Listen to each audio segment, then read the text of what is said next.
Hello, Squirrel Tribe. So real quick, I want to say thank you for being here. I love you immensely. I appreciate all of your support over here. And I am really excited to hear what you guys have to say in the comments after this is all said and done. But what I want to do right now is we're going to take a listen to Megyn Kelly and Piers Morgan. And I think you guys will be just as amused and shocked and disturbed as I am by what we're about to hear. Who do you think would be the biggest threat to Trump? Well, it's tough to say. They're eyeballing this Illinois governor, J.B. Pritzker, and I think he's a no. First of all, he's extremely obese. I'm sorry, but that doesn't play well in politics. I hate to disagree with you, but the majority of people I've seen in politics have been rather hefty. I don't know if you guys remember Chris Christie. I don't know if you've ever looked at him, but he makes me think of the Michelin Man, like the marshmallow man from Ghostbusters and Chris Christie could be twins. And I'm just saying it like it is. It's true. As Chris Christie. Plus, he's extremely radical on the trans stuff. His whole family has been funding all this trans insanity and, you know, the surgeries for the minors and all that. So I think he's not going to make it. I do think Gretchen Whitmer is very interesting because she's strong. She's not like Kamala. When you hear her talk, she sounds sensible. She's Midwestern. She's somewhat likable, not to Republicans, but we're talking about Dems and independents here. She was absolute COVID hawk, which is fine with Democrats. And she's a Michigan governor, which is a very important swing state, which Joe Biden's now losing. I just think it's interesting how she underhandedly called Kamala Harris a moron. Thanks to, among other things, the whole Israel debacle. So she's very interesting. But you'd have to pair her with the right person. I don't know. There are some more moderate candidates out there that they're throwing around, but all of them are white men.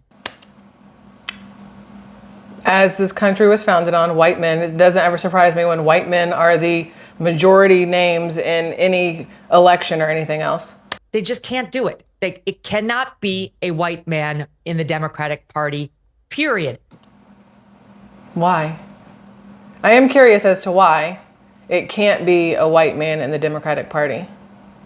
Is it because the Democratic Party is now so open and love everyone and everything? Is it supposed to be a Asian man woman, or is it supposed to be a Hispanic, gay person? Like, why not a white man? Raphael Warnock, as I mentioned, from Georgia. Yes, he's a black man. He's been in politics for 2 minutes, and he's the guy who ran over his wife's foot when he was running for this post, and the ex-wife came out. He's got all sorts of baggage with his ex. I don't think they want that, ball of wax. Why bother, right? Like when you have so many other candidates. So I think the field is rather slim, but Watch that be who they pick, because he makes the least amount of sense and he is a small train wreck. Watch that be who they pick. But I guess if I had to put my money down on somebody, it would be, as they call her, Big Gretch. I mean, one of the problems they've got is the vetting process is going to be naturally very truncated. Whoever they go for will suddenly be exposed to the massive glare of a media in full throttle assault mode with months to an election. And there aren't many human beings who could withstand that if they haven't previously been experienced with it, right? Especially in the Democratic Party. I mean, it's a really ferocious forensic examination. Yes, and all of Trump's foibles and most of Biden's have already been baked into the current cake. So that you're right. And I forgot to mention Gavin Newsom. Now, he's a far left progressive, and Bill Maher just came out in favor of him. But he's the most radical Democrat in America. Honestly, his politics may be left of the squads. He would be a hard no for most of those independents. And you can't win the presidency with your own party alone. I think he'd be a hard no for anybody who lives in California also, and anybody who understands what's going on in California, has heard of California at least once in their life. I feel like Gavin Newsom couldn't get a yes even if he paid for it. you've got to persuade a certain amount of the independents to come your way. As soon as they tell independents what Gavin Newsom has done, I don't care how good his hairline is, they're going to say no. It's not another JFK. This guy is really, he's an AOC squad member kind. So I don't think he'll make it either. But yes, there will be a withering press examination by those on the right, but those on the left, Piers, and that's most of the media, will run cover for this person, whomever it is. As much as they're beating down on Joe Biden right now, that same press corps is going to raise this person up as the second coming, whoever it is, because it must be their savior from Trump. 1000% agree. Whoever they pick, no matter who it is, the media and every other Democrat out there has to basically kiss ass the entire time about how amazing this person is, because they need everybody to believe it so that Democrats stay in office. Because if they show one iota of doubt on whoever they pick, there goes everything for the Democrats, and Republicans are just going to walk right through the door, right? And that person will benefit greatly from that ubiquitous fawning coverage. I mean, we're assuming Biden is going to be replaced. It's not happened yet. And of course, if he digs his heels in and says, I'm not going anywhere, then it may be they can't do it, under the rules of the Democratic Party. Where does Jill Biden sit in all this, Dr. Biden? Because I watched that debate from start to finish with a mounting sense of real bemusement why any spouse, a younger spouse in particular, would allow their older, beloved other half to be humiliated like that on a global stage. And she must have known that this was highly likely to happen. What are the odds somebody comes out of the gate and they're like, you know what?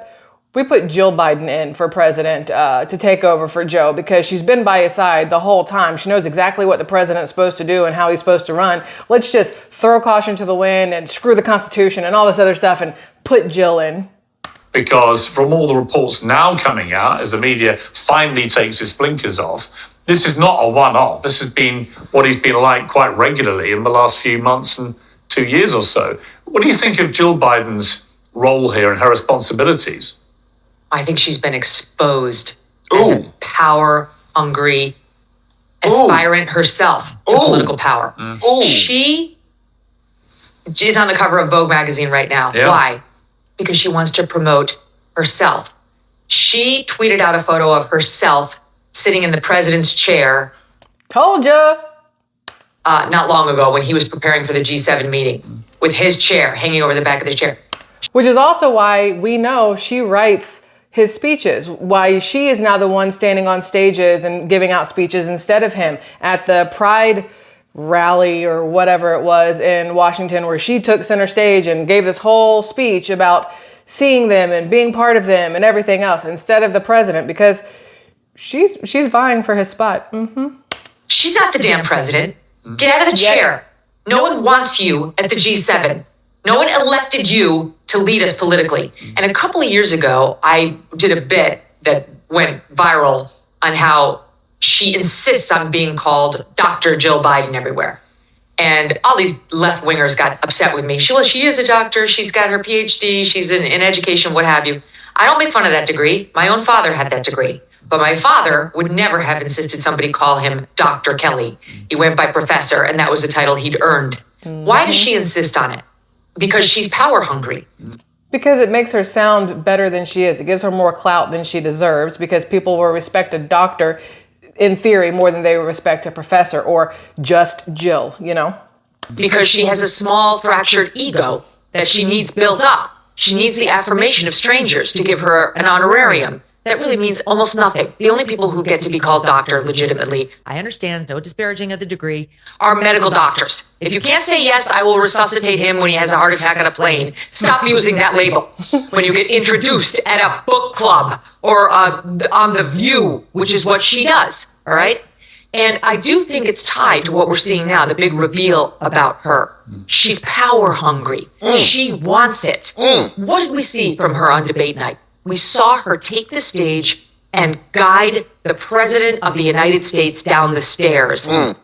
What we saw was her talk to him like he's a toddler who colored inside the lines, and she's so proud of him. We should all be so proud of him. He should be so proud of himself that he was able to keep his eyes open and put some words together in slightly coherent sentences. Like a mama would of a toddler. Like you and I both did when our kids were babies. And then after the debate, that clip that was everywhere with her saying, "You did it! You answered all the questions!" Again, speaking to her the way I speak to my dog. Yes. So incredibly condescending in numerous ways. Condescending to talk to your spouse like that, your husband like that. Condescending to talk to the president of the United States, no matter how you feel about him, like that. And just uncalled for, in my personal opinion. Yes. when he sits on command. It really was. This is the leader of the free world. She knows how infirm he is. She wants a shadow presidency. And let me tie it to one other thing. The reports throughout this week of Hunter Biden. Hunter Biden. I know, this is incredible that he's advising him. Is at the White House and attending all the meetings with the president. You know, Joe probably would have made it through that debate a little more if Hunter had given him a little of his extra booger sugar. As what, our new shadow president? Right, exactly. Because Joe Biden can't do it, and so on deck is the drug-addled, corrupt felon son? Hard no. This With a penchant whole for hookers. family needs to be bounced out of this office, and I think even the Democrats are starting to realize it. This sounds like a series that Netflix will start producing soon, like House of Cards, but it'll be, Den of whatever Biden. It should be interesting. All right. Before we go, I want to just quickly address a couple of comments that I got on a previous video that I put up regarding Project 2025. For some reason, I feel like people are a little confused on exactly who is backing Project 2025 and who wants it on their platform.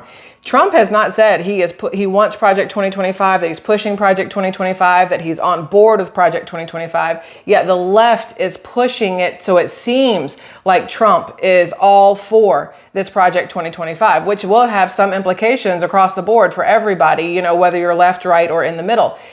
Trump has his Agenda 47 that he is all about. It's on his Truth Social media. You guys can go over there and take a look. But I'd like you to take a look at the video that I did just so you can hear a little bit of a breakdown of what Project 2025 is in theory supposed to be according to the Heritage Foundation. And then let me know what you guys think of it over there after you've taken a listen to it. All right. I love you all. Bye.